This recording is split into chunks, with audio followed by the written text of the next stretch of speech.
Thế giới hôm nay xin chào các bạn. Đến với Scotland, chiếc váy kilt của những người đàn ông luôn là một điểm đặc trưng không thể thiếu.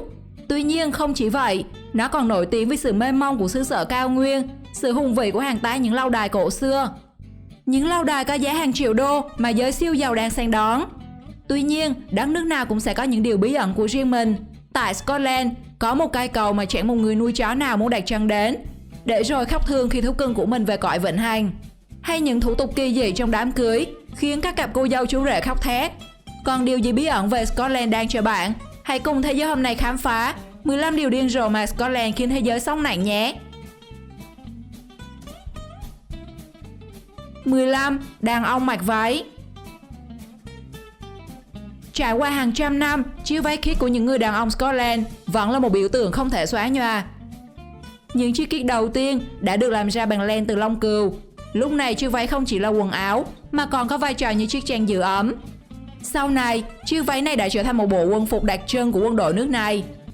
Điều kỳ lạ là trước đây khi tham gia quân ngũ, những người lính không được phép mặc đồ lót bên trong. Họ sẽ được kiểm tra khi bước qua một tấm kính dưới đất. Nếu vi phạm, ắt sẽ bị phạt. Thêm vào đó, ở Scotland, mỗi màu sắc và họa tiết caro trên váy còn là biểu tượng đặc trưng của mỗi dòng họ khác nhau, không ai giống ai. Một bộ đồ hoàn chỉnh sẽ đi kèm rất nhiều phụ kiện. Điều đó khiến cho giá trị của nó lên vài ngàn bảng Anh. Mặt khác, theo một tờ báo y khoa của Scotland, việc mặc váy thế này sẽ rất có lợi về mặt sinh sản của nam giới. Do đó mà họ càng thêm yêu chiếc váy. Và khi các trường học tại đây cho nam sinh mặc váy đến trường, tất cả đã vui mừng và phấn khích đồng tình về điều này.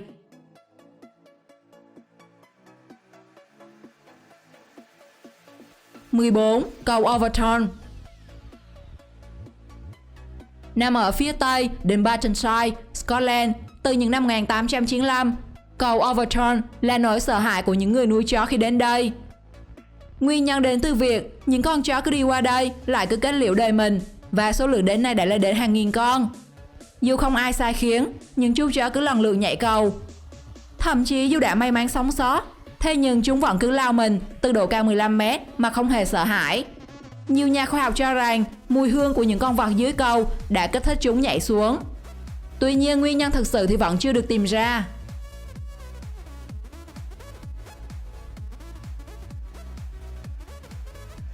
(13) Cầu đến Long Vương. Ngoài cầu Overton, Scotland còn có một cây cầu khá là kỳ lạ khác. Với những người lần đầu đến BN, họ sẽ vô cùng sửng sốt khi thấy một cây cầu chẳng đi được đến đâu mà nó nằm chơi vơi giữa dòng nước mênh mông. Đường đi như thẳng xuống lòng biển, đến thẳng nơi cư ngụ của Long Vương, chứ ngoài ra chẳng đi đâu được khác. Tuy nhiên, đây chỉ là cảnh khi thủy triều đang lên cao. Khi nước rút, sẽ chỉ còn lại một con suối nhỏ và cây cầu sẽ giúp người dân dễ dàng qua lại hai bên cầu.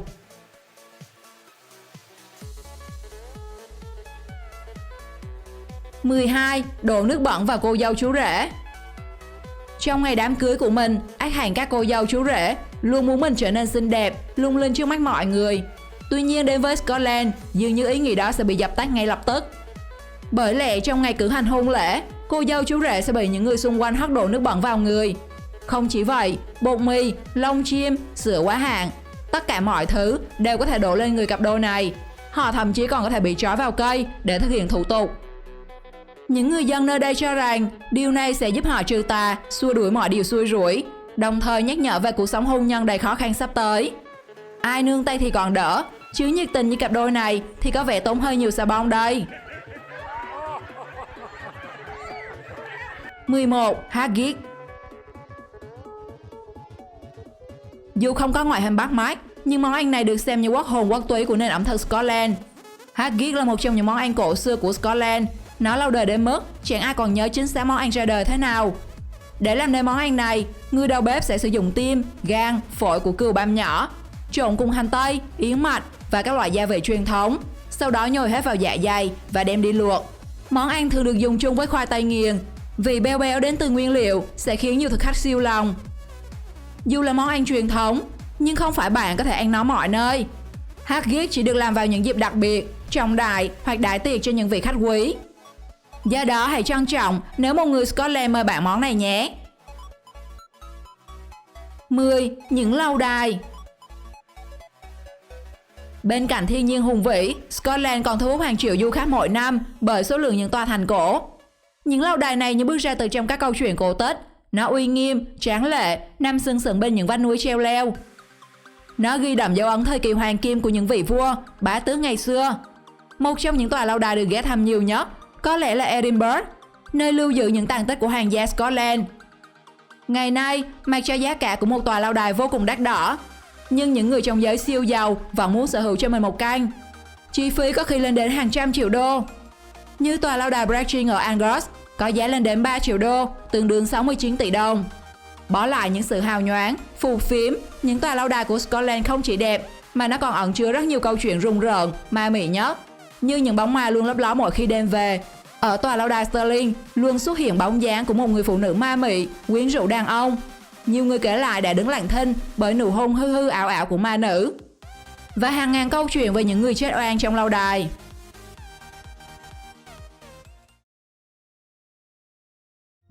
Những đường hầm bí ẩn. Có lẽ vì những lý do như đột nhập vào thành của kẻ thù, tạo đường thoát thân khi địch ập đến, mà dưới chân của người Scotland là vô số những đường hầm kỳ bí.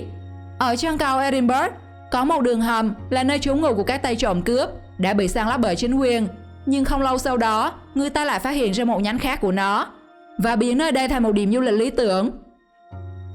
Ngoài ra, các nhà khoa học đã từng tìm ra một đường hầm dài hơn 4.500 km xuyên lục địa, nối từ Scotland đến thành Thổ Nhĩ Kỳ. Điều quan trọng nhất là dường như tất cả các đường hầm đều nguyên vẹn, không bị hư tổn nhiều dù đã trải qua một thời gian dài. Có nhiều giả thiết được đặt ra, nhưng mãi vẫn chưa có được một lời giải thích nào thỏa mãn các nhà nghiên cứu. 8. Luật cấm phụ huynh nói chuyện giáo viên.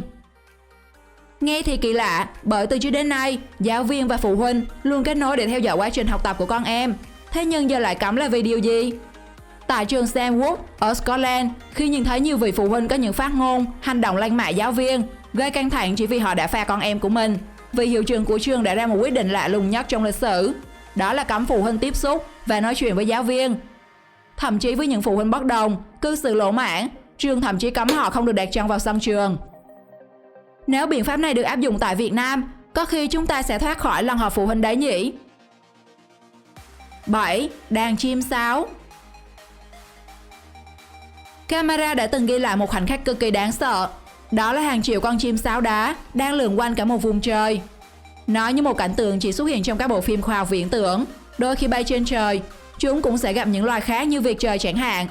Tuy nhiên với số lượng của mình, chúng dễ dàng khiến đối thủ phải rẽ hướng đi đường khác.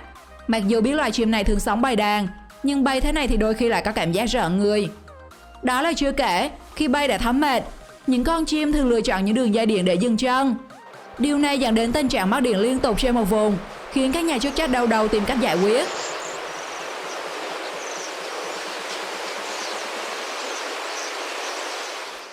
Sáu, nuôi lợn thành thú cưng. Một cặp vợ chồng ở Scotland đã khiến những người xung quanh vô cùng tò mò. Đó là bởi vật nuôi của gia đình này là một chú lợn yển Việt Nam. Vì bị gian thương lừa gạt, gia đình đã mua về một chú heo và đặt tên là Francisco. Những tưởng đây là giống heo mini có kích thước nhỏ, nhưng không ngờ chỉ sau ít lâu nuôi nấng, chú heo đã lớn phỏng phao với cân nặng 130 kg. Vì được nuôi từ nhỏ nên dần dà Francisco đã trở thành một thành viên trong gia đình. Nó được bố trí cho một chiếc nệm gần lò sưởi và có thể tự do đi lại trong nhà. Thế thì có phải sướng quá rồi không? 5. Sản xuất điện bằng diều.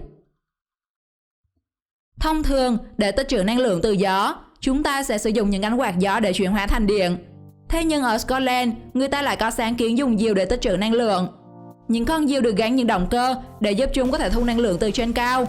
Theo đó, hai con diều rộng 16 m có thể tạo ra được 500 kW điện. Và nó có thể hoạt động liên tục trong các điều kiện thời tiết có bão. 4. Tháp đồng hồ. Tại Edinburgh, mọi thứ có thể luôn đúng, trừ chiếc đồng hồ lớn này. Dù mang nhiệm vụ báo thời gian, thế nhưng chiếc đồng hồ trên đỉnh khách sạn Balmoral luôn đi sớm hơn 3 phút. Sự kỳ lạ này đã bắt nguồn từ những năm 1902, khi người chủ sở hữu muốn những người khách của mình không bị trễ tàu vì những trường hợp mua vé sát giờ. Chính vì vậy mà thời gian của đồng hồ được đẩy nhanh hơn. Lâu dần, nó trở thành một nét văn hóa của người dân nơi đây và họ sẽ phản đối kịch liệt nếu ai đó chỉnh thời gian về đúng hiện tại. 3. Hang động Fingal. Nhìn vào trong động Fingal, những du khách sẽ tưởng rằng nơi đây đã được tác động bởi bàn tay của con người. Tuy nhiên đây hoàn toàn là do tạo hóa. Những viên đá được gọt đẽo một cách ngay ngắn và có trật tự, tựa như những chân cột cùng mái vòm lớn trong nhà hát. Bên cạnh đó, sâu trong hang còn phát ra những âm thanh như tiếng kinh cầu nguyện. Do đó mà nó còn có tên gọi khác là Uwambin, có nghĩa là hang động giai điệu. Để đến được hang động, du khách sẽ phải ngồi tàu để đến được hòn đảo Staffa. Đây là một hòn đảo không người, và nếu như không có Fingal thì sẽ mãi chẳng có ai đặt chân đến nơi này. 2. Makler Big Head. Được sách kỷ lục Guinness công nhận, Makler Big Head đã trở thành hàng rào cao nhất thế giới với độ cao lên đến 30 m. Hàng rào đã được trồng bởi Jean Masser và trồng cô vào năm 1745. Sau khi cả hai qua đời trong trận chiến Culloden, người dân tin rằng hàng cây dài 530 m này đang cố vươn lên đến thiên đường. Sau này, người dân vẫn tiếp tục chăm sóc và cắt tỉa hàng rào này cứ mỗi 10 năm một lần. Vào mùa xuân, khi trăm hoa đua nở, thì hàng cây trổ ra những chiếc lá xanh mơn mởn. Đến khi mùa thu, nó lại thay lên màu áo mới màu vàng rực rỡ. Chính vẻ đẹp này của nó đã khiến nhiều du khách phải siêu lòng nếu có cơ hội ghé qua.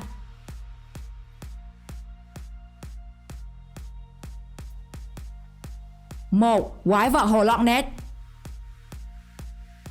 Năm 1934, một bức ảnh về con vật không xác định tại hồ Loch Ness đã khiến cả thế giới chấn động. Đã có rất nhiều câu chuyện được vẽ ra về quái vật này. Nhiều người mô tả nó có chiếc cổ dài ngoi lên mặt nước. Người thì lại tả nó như một loài động vật to xác. Rất nhiều nhóm nghiên cứu đã bắt tay vào tìm kiếm. Tuy nhiên, sau nhiều năm liền, họ vẫn chưa thu được kết quả. Theo bạn, liệu con quái vật này có tồn tại hay không? Chia sẻ cho mọi người biết nhé! Bạn có bất ngờ với những điều kỳ lạ ở Scotland? Đăng ký kênh ngay để có thể theo dõi thêm nhiều bí ẩn của vùng đất khác nhé! Xin chào tạm biệt và hẹn gặp lại!